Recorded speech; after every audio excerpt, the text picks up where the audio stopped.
Well, I've made some design changes today. Some people in some French guys who like to canoe a lot, they recommended that I put my bike sideways, and I think it's a good idea. Um, so, so I'm gonna mount the bike this way. I spent 3 hours making this chair prototype. It's funny because I've only put 8 hours into the boat, and I just put 3 hours into a chair.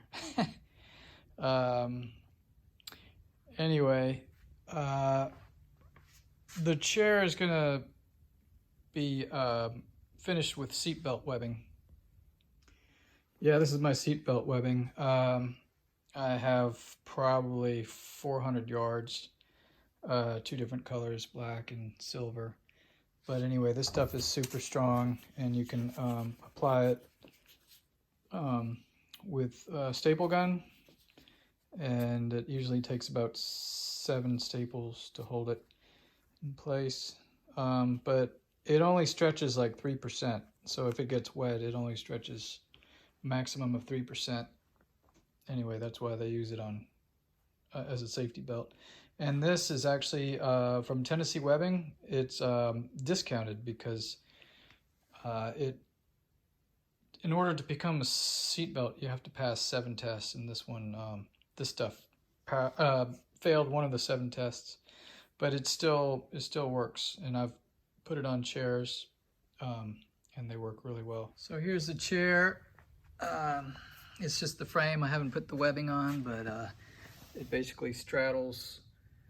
I routed out some slots here where so it registers. It can't move laterally. See that? And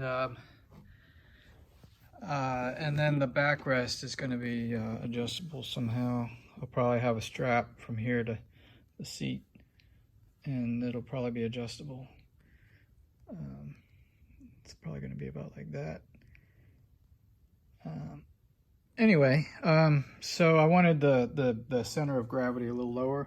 So when you lower the seat, you have to recline the seat. Otherwise, your legs are in the way. So this is 10 degrees reclined. And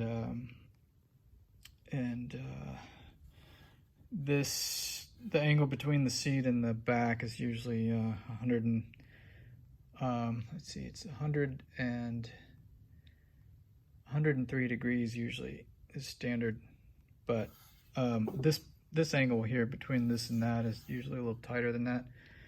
And then there's an apex of curvature, which is about 8 inches above the seat, which I've found is the most comfortable. Anyway, so there's my daily update.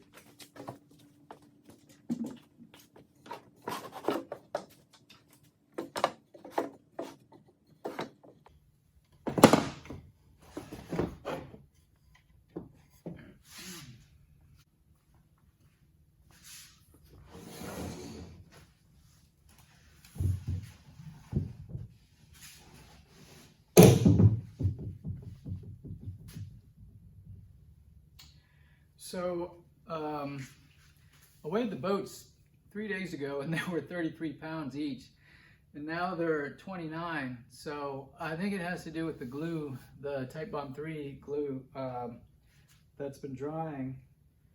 It's kind of funny. That's why I kind of waited to prime it and paint it, because I thought, you know, maybe it'll even get lighter. Because I think I used about a quart on each side, which is about a kilogram, which is about, you know, times 2. That's about 4 pounds. So anyway, it's a lot lighter today.